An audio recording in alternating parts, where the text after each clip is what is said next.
Hi guys, this is gsndom.com and I'm here with the ASUS ZenFone 2 Laser in the ZE550KL version. The phone was launched in September and it's one of the very many derived version of the ZenFone 2. We have already reviewed the ZenFone 2 with the 4GB RAM version, and this phone itself, the ZenFone 2 Laser, has two sub-versions. This one here with a 5.5-inch screen and the one with a 5-inch screen that's called ZE550KL. The price tag, as far as we found out, at least in India, is $151 for this phone, which is very affordable.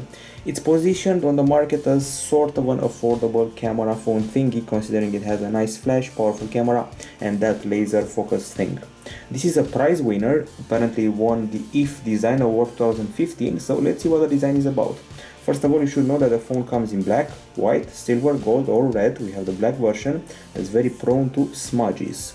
It measures 10.8mm in thickness and weighs 170 grams, so it's quite hefty. It's basically the same size as the ASUS ZenFone 2.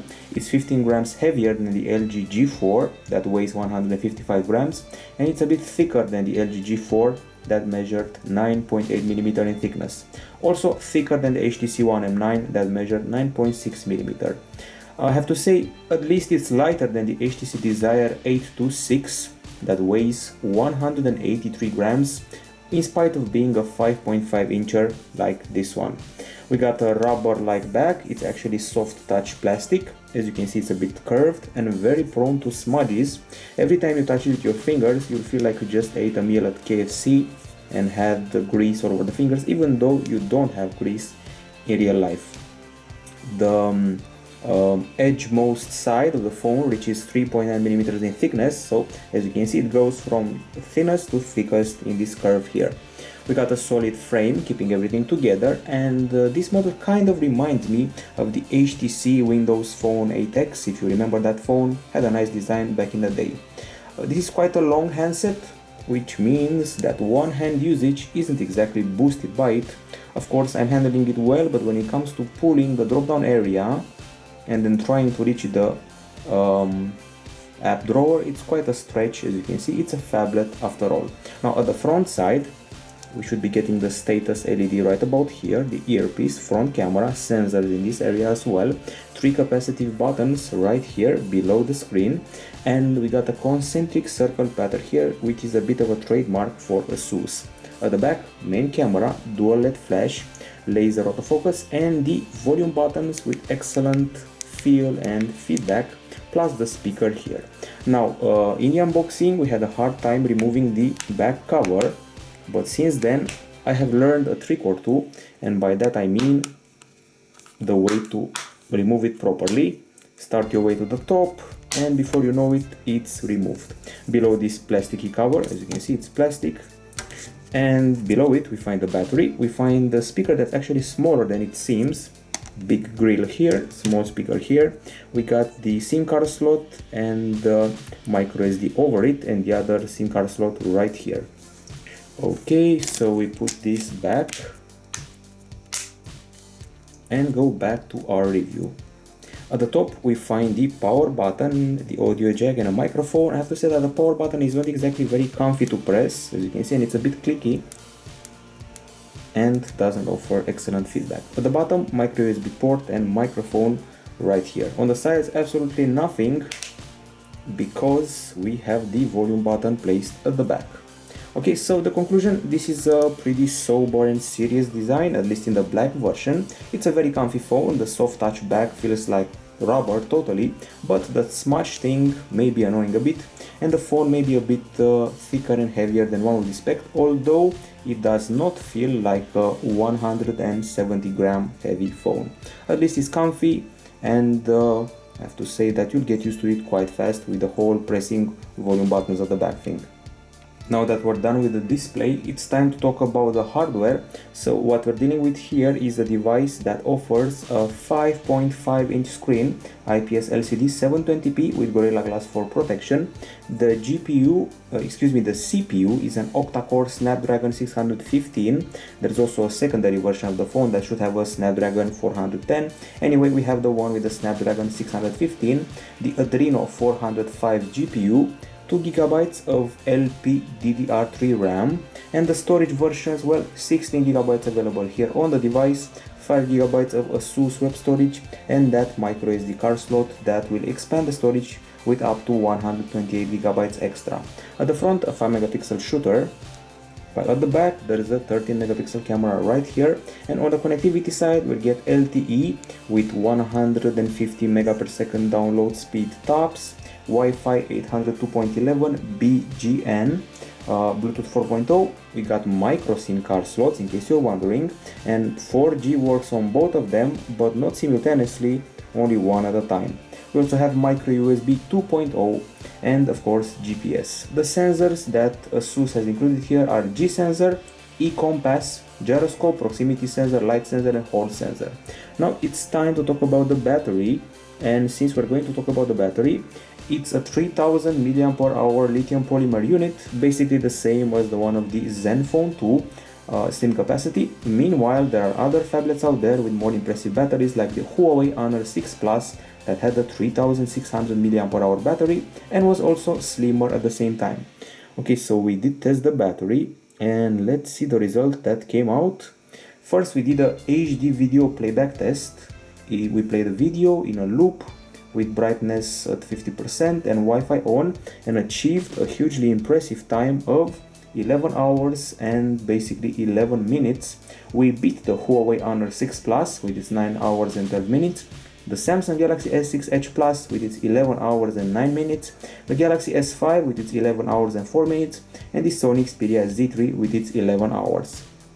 Still, in spite of the good result, we're slightly below the iPhone 6 with its 11 hours and 30 minutes, the Galaxy Note 5 with its 11 hours and 39 minutes, and the iPhone 6 Plus with its impressive 12 hours.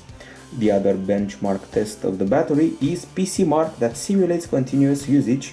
Here we scored 8 hours and 16 minutes of continuous usage, which is great, just like the other test. We beat the Galaxy Note 5 with its 8 hours and 6 minutes, Galaxy S6 Edge Plus 7 hours and 52 minutes, and the Huawei Mate S 6 hours and 26 minutes. Still, we scored below some record breakers like the all-view P6 Energy with its 11 hours or the all-view P8 Energy with its 16 hours, but those are battery phones, not exactly the field that this model covers.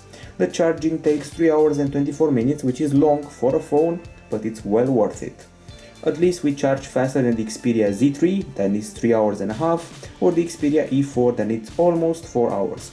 Of course, we're below other models as far as charging goes, like the iPhone 6 Plus that charges in 3 hours and 16 minutes. And I should also mention that other phones that charge just a bit faster are the Sony Xperia M5 with 3 hours and 4 minutes, the HTC Desire 820 with 2 hours and 57 minutes, and finally the Galaxy S6 with 1 hour and 10 minutes. Overall, this is an excellent battery, keep that in mind, especially for a phone that costs below $200. It beats the ASUS ZenFone 2 by 4 hours in the video playback and 3 hours in PC Mark. We obviously have special settings for the battery. We got power management, power saver, and here you can see a graph, and we got the battery modes here. So there's performance mode for, let's say, for gaming with maximum performance, balanced mode, which pretty much sets a balance between functionality and battery saving, and smart saving mode that lets you customize how you save power by reducing brightness, for example, and blocking some of the push notifications from IM apps and extending your standby to save battery power. This has to do with updates and notifications that may not arrive in real time. Then there's the ultra saving mode, which really takes everything down a notch, decreases the brightness and maximizes battery life, disconnects network connection when the device is suspended, and all of those things. Okay, other than that, more options here. We got this option to auto switch to ultra saving mode at a certain percentage, or start the auto switching at a certain time and end it maybe in some power intensive times of the day. Other than that, well, those are the power options you can play with. And there's also something called Auto Start Manager, which lets you start some of the apps or forbid them from starting in order to save more power and more processing power. Once again, an excellent battery, and if it weren't for the good camera, the battery itself would be a selling point.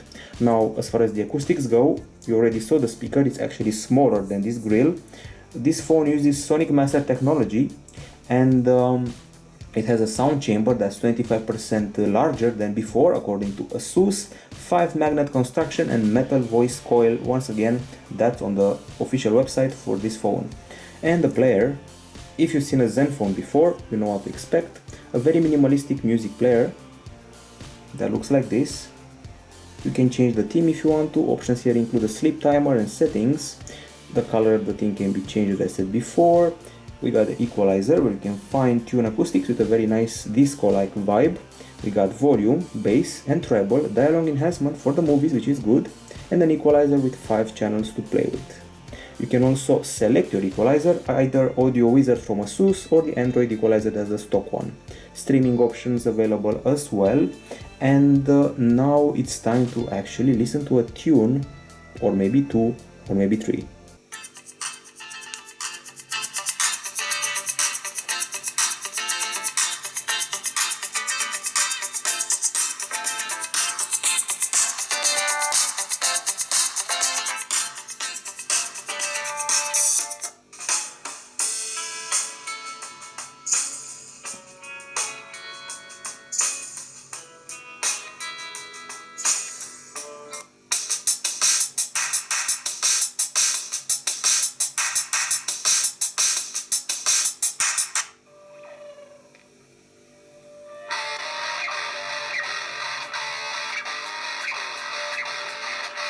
Okay, now the conclusions. I have to say that the speaker at the back is reasonably loud.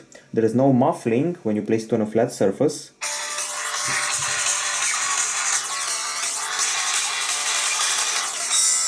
And that's because the back is curved, as you saw before. We got a clear and warm sound, especially the voices, good bass, but the percussion feels a bit broken at the maximum volume. Now let's see the headphones.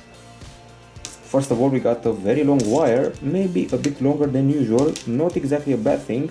You certainly prefer a longer wire to a shorter one. It's the kind of wire that tangles, not the tangle-free one. Got a small remote here and an interesting pair of buds. As you can see, they're slightly inclined, sloped as I call them, and they're very comfy. They sit excellently in the ear, they isolate the noise perfectly, and we got a very loud sound. I would have to say too loud. You can never go all the way with those buds because they're exaggeratedly loud. We have a great bass, possibly the loudest volume ever, and great acoustics overall.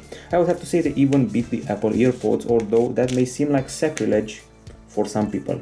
And now we go to the music and audio here folder. You find the radio app with a very nice interface and options like turn on speaker, sleep time and band selection. By the way, you can find stations really fast on this handset. But we're not finished with the acoustics. We got something here called Audio Wizard, which is basically a trademark technology from ASUS that tweaks the experience. It's an extra layer of customization. So let's go to the player, fire up a song and put it to those options.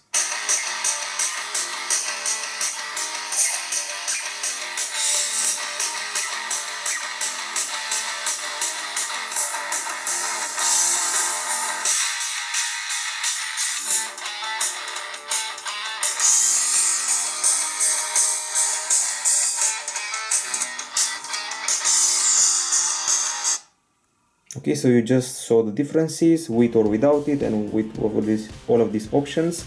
And if you press advanced effects, you'll be taken to the same area from before with volume, bass and treble and the equalizer to play with. So overall, I have to say that we're doing quite fine here, quite a nice speaker, but don't believe me, don't take my word for it. We got some tests to show you.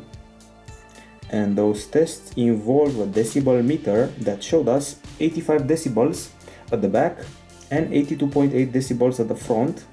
And I have to say that this is quite good. For example, we managed to beat the Huawei Honor 6 Plus that had 82.7 decibels, the LG G Flex 2 that had 82.9 decibels, and the iPhone 6 Plus with its 83.8 decibels.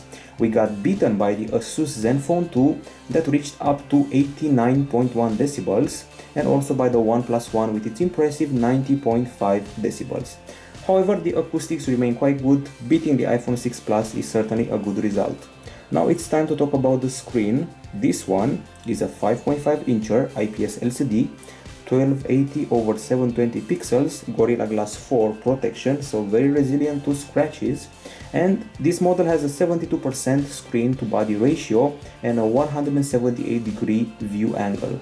ASUS brags about a 72% anti-SC gamut, full screen lamination and true vivid technology. Basically, instead of having 4 layers of screen panels, you only have 2 of them, and this means better optics and improved brightness and visibility and all that. They promise 400 nits of brightness on paper and support for touches with gloves on your hands.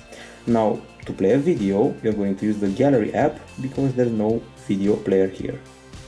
This is our usual test sample and let's give it a go. Okay, so we got vivid colors and mid-level brightness, wide viewing angles, typical for an IPS LCD. The HD resolution is okay for the price, couldn't aspire to full HD for this price tag, but the contrast is not so good, especially in a sunny day, so you won't see much of the screen options on a sunny day, which bothers you, especially if you're in the camera area. The pixels are of the RGB stripe kind. This is the microscope setup of the pixels, so we put the screen under the microscope and this is what came out, RGB stripe pixels. However, we were a bit disappointed by the brightness. We achieved 274 lux units, which has got to be one of the lowest values ever for a high brand phone, and even for this price tag it's a bit of a letdown. We're below the ASUS ZenFone 2, that scores 323 lux, below the Huawei P8, that scores 346 lux, below the LG AKA that scores 350 lux, and below the HTC Desire 820 that scores 396 lux. At least we beat the LG G Flex 2 that had 266 lux, and the Xperia E4 with its 217 lux. So it's right there at the bottom almost, which is not exactly a bragging rights for ASUS. And in the settings area, we got the display options that include the following. We got brightness level with auto brightness included, auto rotate screen, font style, which somehow took a while to load, font size, wallpaper, sleep, LED indicator, daydream, and screen color mode that includes a few sub options. We got this color temperature slider, which tweaks the experience. We got balanced mode, blue light filter that protects your eyes from the screen's negative effects. We got vivid and customized with 2 extra sliders for the hue and saturation. So overall the screen is a bit underwhelming here, mostly because of the brightness. And now it's time to talk about one of the selling points of the phone, and I mean the camera. So at the back we've got here a 13 megapixel shooter with f2.0 aperture, a Toshiba sensor and a dual tone LED flash. Also here you can see the laser autofocus, which is used to enhance and stabilize the image and also reduce the blur and also trigger a 0.2 second focus in pictures. ASUS as usual relies on Pixel Master technology, and there's also something called super resolution shots, which can combine 4 30 megapixel shots into one bigger shot of 52 megapixels. We got selfie panorama and 5p Largan lens in the mix. At the front we'll find a 5 megapixel shooter right here with f2.0 aperture and 85-degree wide angle lens. And now let's fire up the camera. As you can see, it's not a very fast startup, and we got the typical Zen UI setup here, and this means we got a lot of options, pretty minimalistic interface, and once again a ton of options. Settings for the flash, auto, on or off, front camera shortcut, and the bulk of the settings. So we start with white balance, ISO going up to 800, optimization, auto off or manual, camera resolution 13 megapixels in 4:3, 10 megapixels in 16:9, anti-shake, auto or off, image quality standard or fine, timestamp, touch shutter, self timer and burst, focus mode, 3 options, smart autofocus, continuous or infinity, metering mode, center weight or average, and then the video options come. Of course there's these 2 here, white balance again for video, exposure and video quality, full HD, HD or TV, or you can choose 1080p 30 frames per second. I don't exactly know why this option is here because we already have this one here. Anyway, video stabilization that once activated would automatically reduce the resolution to HD, and video preference, performance or quality. Then we got the other section that I will not cover, is the usual options related to guidelines, burst review, anti-flicker and power saving. Okay, so those are all those many options available right here. And let's see what else we got here. On the right side we got the gallery shortcut, shutter button, video button, finally the modes, many modes. Okay, so let's explain them one by one, and thanks to this button here you actually have them explained. Auto will automatically detect the scenery. Manual offers you some extra options. HDR is already known. Beautification has a few extra enhancements for your face. Super resolution combines 4 shots into a super peak, 52 megapixel. Low light boosts light sensitivity. Night allows a slower shutter speed. Depth of field is very good for the macros. Softens up the background. Effects, of course effects. Selfie takes a selfie with the back camera. GIF animation explains itself. Panorama. Miniature, which takes a photo of a life-size object and turns it into a small-scale model. Time rewind starts recording images before you press the shutter button. Smart remove lets you remove unwanted people. All smiles combines expressions in one shot. Slow motion speaks for itself. Time lapse and auto again. So quite a few options here. I'm going to stop on manual because it brings up an extra set of settings. So you have this leveling mechanism here, a histogram. Extra options like saturation, contrast, sharpness, noise reduction, backlight, detail enhancement and image quality. And we also have these meters here, these sliders, one for the white balance with a Kelvin slider which you can play with or set it to auto, exposure from -2 to +2, ISO up to 800, shutter which goes from half of a second to the 1000th part of a second, and then defocusing from macro to landscape or infinity. Okay, and you get the same pair of options for the video, which is always a good thing. So that was the manual mode. HDR, beautification. Beautification itself comes with a few options. You can brighten up your skin, enhance your eyes, work on your skin softening, or even add a bit of blush if you feel the need to do that. And now as far as the actual experience is concerned, let's go back here to the auto mode. We got a pretty fluid zoom, as you can see, fast focusing and fast picture taking. Let's focus on this tower and then on this area here. Pretty fast focus change, as you can see. Okay, and aside from that, if you keep the screen pressed, we got this autofocus, auto white balance and auto exposure lock, and this brightness slider that pops up. Okay, and picture taking isn't exactly very fast, in spite of what I said before. Focus is reasonably fast, but picture taking not quite. So let's see the shot. A bit overexposed, but the details are quite good. Okay, let's go back. And a thing I liked here is that the auto mode is pretty smart, detecting the situation you're in and telling you need an HDR, night mode, or some other option to use. Now, as far as the front camera goes, you can see that the beautification appears automatically, and the options include selfie panorama that lets you include more people in the frame, and that's about it. Then we got HDR, slow motion and time lapse available for the front camera as well. Now it's time to go to the gallery to see how the device did on a regular day. On the outside we have over 100 pics and we're not afraid to use them. Okay, so it was a September day, a cloudy September day, and then it was a sunny day. We took the shots on 2 separate days. One thing I noticed here is that the shots are clearly above the ones of the ASUS ZenFone 2. That was a bit of a letdown for us. Okay, so let's analyze the shots one by one. I have to say that the first one and the second one are a bit overexposed, at least in my opinion.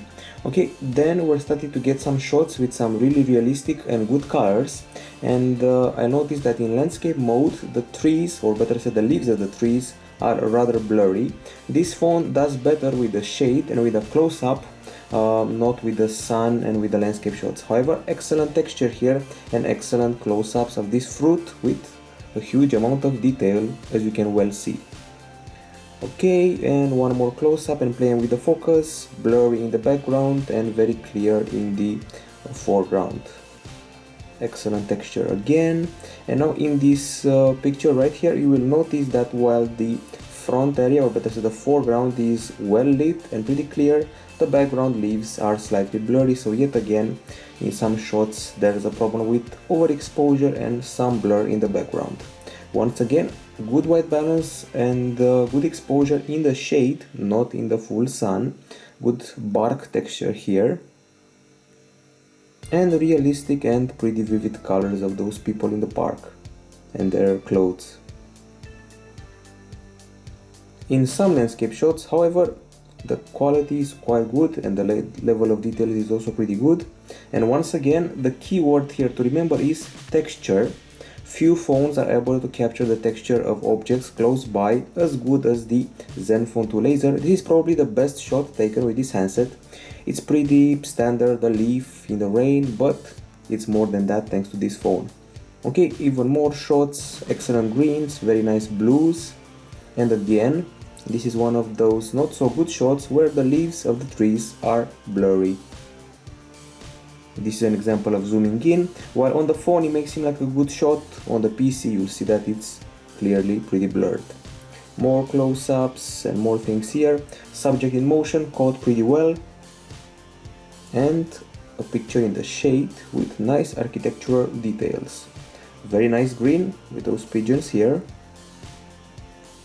So things to remember: excellent close-ups, excellent behavior in the shade, and very nice texture, and in landscape mode some loss of details and some blur.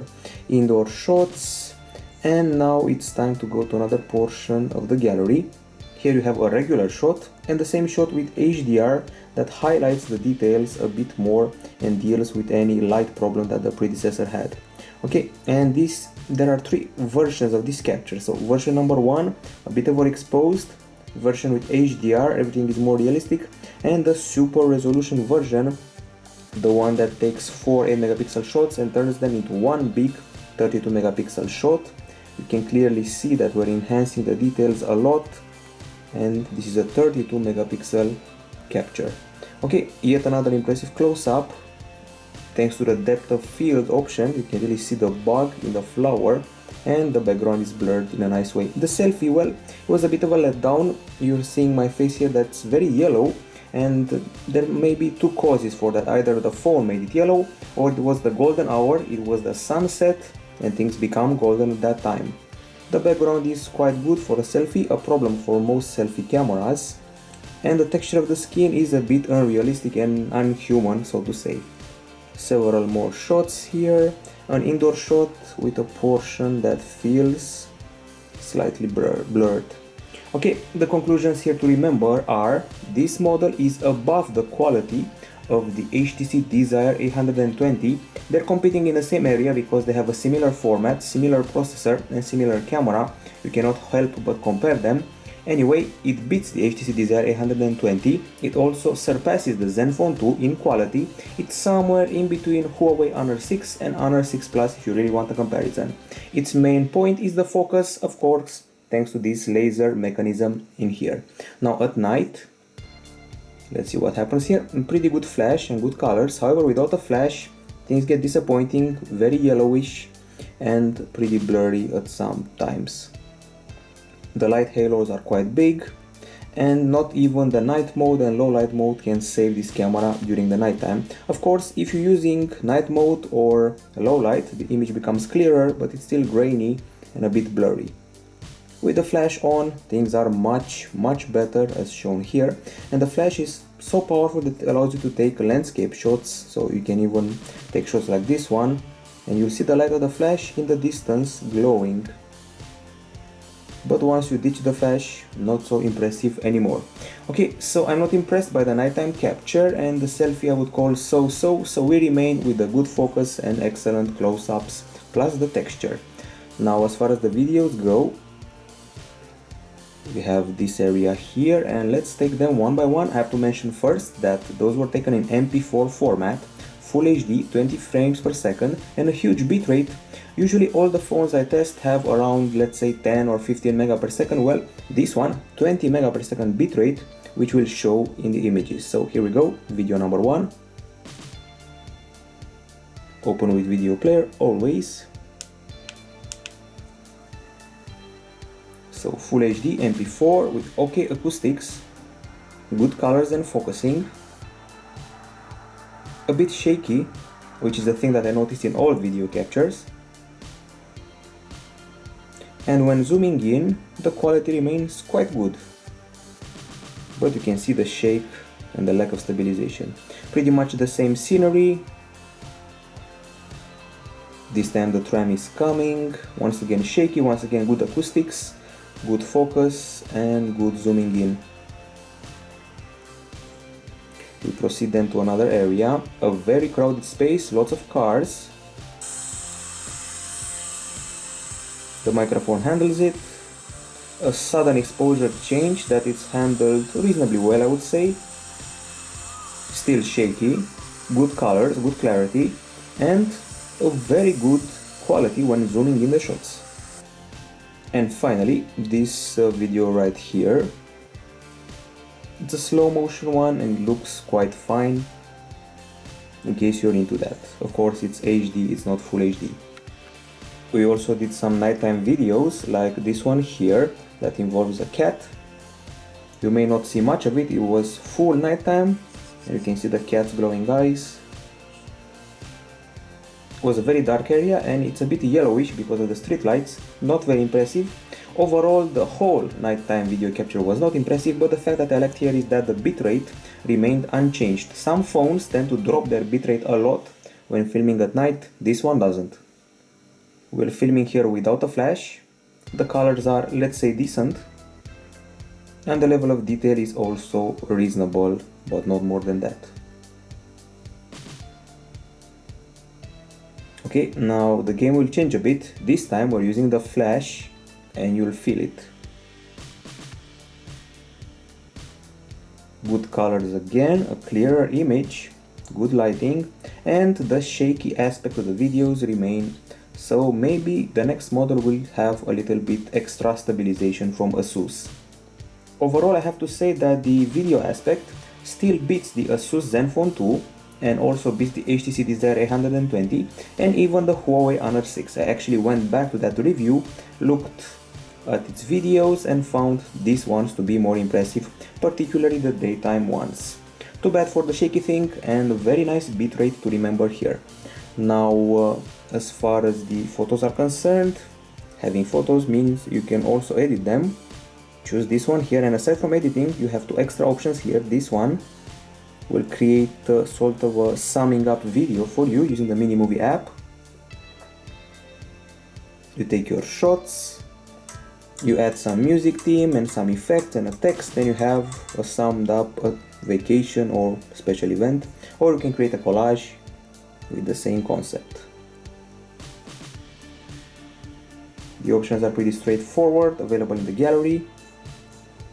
Speaking of gallery, you can organize your content on photos, videos, albums, or an events wall, or even people. And back to that editing thing, you can edit stuff with options related to the human face, soften the skin, brighten the skin, bigger eyes, blush and things like that, or simply the usual edit options like filters first, frames then, crop, straighten, rotate, and finally auto color, exposure, highlights, vibrance, sharpness, curves, and all the things like that. Okay, now it's time for the other functions of the phone. We're done with the camera. Keep in mind it beats the HTC Desire 820 and the ZenFone 2, and in some aspects it can even beat an older flagship like for example the Galaxy S4. Okay, now it's time to address the phone aspect. This is the dialer, typical for the Zen UI, doesn't feel like material design to me, and the functionality here involves full screen dial pad, speed dial, block list, dual SIM card settings, call recordings, you can record calls here, and settings are also available as well. Now as far as the actual experience goes, we got an okay signal and quality, but the volume could be a bit higher, so the phone could be louder in calls. Let's see the web browser, and as you can see we got trending searches, Let's go to gsndome.com.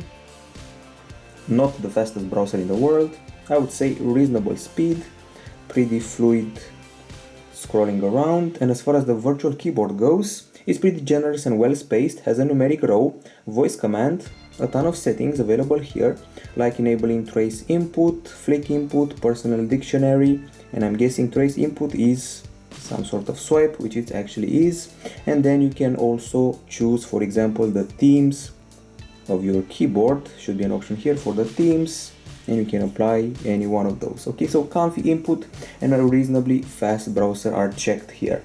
Now, as far as the benchmarks go, we tested the ZenFone 2 Laser against the ASUS ZenFone 2, HTC Desire A120 and the Huawei Honor 6. We didn't have any dream of beating the ZenFone 2, we just wanted to see how we stand next to it. Now, albums, screenshots, and here we go, starting off with Quadrant. In Quadrant we had 23,281, and this means we got beaten by the ASUS ZenFone 2, but pretty narrowly, because it had 23,854, the HTC Desire A120 had 20,058, and the Huawei Honor 6 10,987. In Antutu, our score was 36,912, while the ZenFone 2 had 47,142. HTC Desire A120 31,406, Huawei Honor 6 41,858. Then we proceed to Nenamark, which is right here, and gave us a score of 58.6 frames per second. ZenFone 2 59.7 frames per second, HTC Desire A120 59.9 frames per second, and Huawei Honor 6 59.2 frames per second.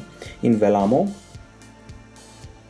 in the HTML5 test, we had 2076, that's the score. It's pretty low compared to our expectations. ZenFone 2 had 3686, and HTC Desire A120 had 2390. Finally, Huawei Honor 6 2850. 3D Mark is also here with a less than impressive score of 8684 in the iStorm Unlimited test, clearly beaten by 5000 points by the ZenFone 2 and by about 600 points by the HTC Desire A120 and by 5000 points again by the Huawei Honor 6. And now it's the time to see Geekbench 3. We had 647 in the single core test and 2605 in the multi-core test, while the ZenFone 2 had 916 over 2845 and the Desire A120 had 666 here and 2522 here, while the Honor 6 from Huawei had 857 over 3021. Now we proceed to GFX bench. Let's see what the result is here. So here we registered 14 frames per second on the ZenFone 2 Laser, while the ZenFone 2 had over 20 frames per second, the HTC Desire model had 15 frames per second, and the Huawei model 16 frames per second. A speed test is here as well, 22 megapixel in download, 22 in upload. ZenFone 2 had 16 and 19, the Desire phone had 24 and 21, and the Huawei phone 21 and 24. In browser mark, our score was a pretty good, or not so good, 1199, ZenFone 2 1846, and HTC Desire A120 1461. Finally, Huawei Honor 6, a disappointing 716, so at least we beat that model. SunSpider, where the lower is the better, had a not very flattering score of 1542. It's twice as worse as the one of the ZenFone 2 that had 728, close to the Desire A120's 1452, and once again not very flattering in comparison to the Huawei Honor 6 782. So the lower the better here. Finally, BaseSmart X, reasonably score of 10,471, beaten by the ZenFone 2 by 7,000 points, and we beat the HTC Desire phone by about 100 points, and for the Huawei phone we couldn't perform it. Anyway, the scores here are a bit underwhelming, only a bit. We're winning 0 out of 11 duels with the other phones because of the ZenFone 2 that's being simply too strong. Meanwhile, we beat the HTC Desire phone in 4 out of 11 tests and the Huawei Honor 6 in 3 out of 11 tests. Still, this is not very impressive even for this phone. This is a battle of the Snapdragon 615 plus 2 GB of RAM, this phone, versus the Intel Atom Z3580 plus 4GB of RAM, the ZenFone 2, versus Snapdragon 615 and 2GB of RAM, the HTC Desire 120, versus the Kirin 920 and 3GB of RAM, which was the Huawei on the 6 phone. In the end, not very impressive benchmarks, but as long as the interface doesn't lag and we have no problem in spite of the fact we're running a huge amount of apps, there will be no complaints from me. Also, games run pretty well on this device, even those with 3D graphics like Riptide GP2.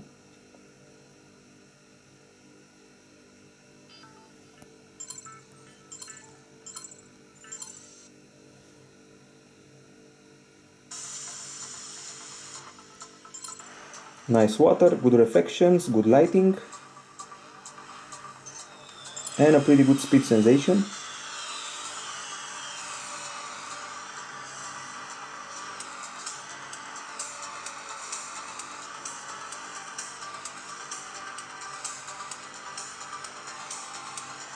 The frame rate is okay, and let's see the stunt. Okay, so that's the gaming in a nutshell. And now one thing I must mention here, after playing this game for 15 minutes, we used the thermometer to see how high the temperature would go, and it reached a temperature of 37.6 degrees Celsius, which means there is no overheating when playing a game with 3D graphics for 15 minutes. If you want to talk about the software, this is Android 5.0.2 Lollipop with Zen UI on top. There have been a ton of updates since I got the phone for testing, 2 or 3 major ones that required a big reset and about half an hour of waiting, plus a total upgrade of all the apps on board. There have been changes in the camera area and the battery area. For example, at the beginning of the review I showed you some battery options that since the time of that filming have been turned into this. As you can see, the options have now changed thanks to an update, and who knows what else is coming, so changes have been made. Okay, anyway, let's get back to the software. Because of the fact that we have so many apps, each time you boot it takes a long while. You can see apps upgrading, setting up at each boot, and that's a bit annoying. The UI is colorful and there's no lag in it. We see some material design cues. This interface is less pragmatic than the one of the Huawei phones and more pragmatic than the one of the LG phones if you want a comparison. If you keep the home screen pressed, you will see the Manage Home section with apps and widgets, and unlike other companies, ASUS has quite a few of its own widgets thrown around aside from the stock ones. In the same area, you can also add apps and view your apps or widgets, change the grid size and play with preferences like the layout. You can opt for a 2-layer mode or 1-layer mode, eliminating the app drawer section, change the grid size. Quite an impressive amount of personalization here. Transparent status bar if you want that, and lock home screen, background transparency, swipe down gesture and choose other icon packs. And now you can also customize more. You can edit the pages, add more home screens or eliminate them. Then you can go to the wallpapers, set one for the home screen and lock screen, change icon packs, choose green ones or lovely pink ones, choose the scrolling effects, lock apps if need be, if you don't feel secure with them, and once again preferences that you already saw. Then you can reach the system settings, and in the more section you can change system theme and launcher fonts, plus apparently encourage the team behind the software. I would tell them to back off with the bloatware. Okay, other things we're mentioning here, well, the recents button, it shows the apps in a carousel, the apps that are running in the background right now and that were run recently. You can close all of them with pressing this button, or you can pin one to the screen if you choose screen pinning and keep it on the screen at all time.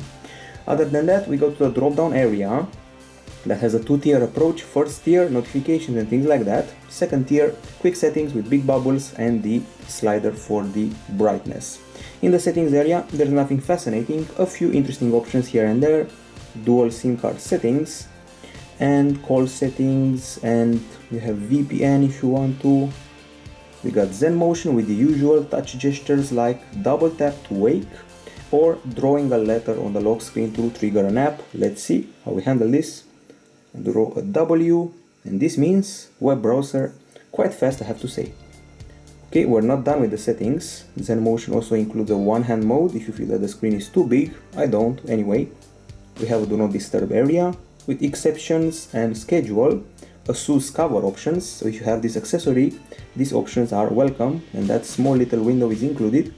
Then we got storage, apps, user, battery, ASUS customized settings like tapping and holding this button here triggers a screenshot. Glove mode is also here and some other options. Location, easy mode for the kids and the elderly, let's say, or people who are not familiar with a smartphone. Lock screen, security, encryption and all that, and installed from third-party sources. And finally Zen UI instant update that totally upgrades the huge quantity of apps you have pre-installed. The list never ends. Okay, and now it's time to go to the apps area and discuss them. There's lots of bloatware and it feels a bit like the old Samsung TouchWiz minus the lag. One of the first things I want to talk about here is the fact that the phone will automatically set your apps into folders. It will automatically detect if it's a communication app, if it's a game, if it's a tool, and it gets it right most of the times. Okay, and it also recommends you to clean the cache or memory every once in a while.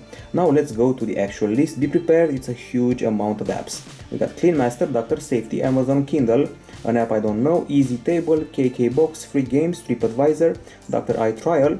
Then we got Contacts, Email, Messaging, Phone, Puffin and Omelette Chat. Then the Google Suite, Google, Chrome, Gmail, Maps, YouTube, Drive, Play Music, Hangouts, Google+, Docs, Sheets and Slides.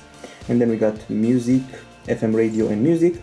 For photography we have camera, gallery, photo collage and photos. For productivity we have browser, calculator, calendar, which is part material and part ASUS trademark, and the Do It Later app.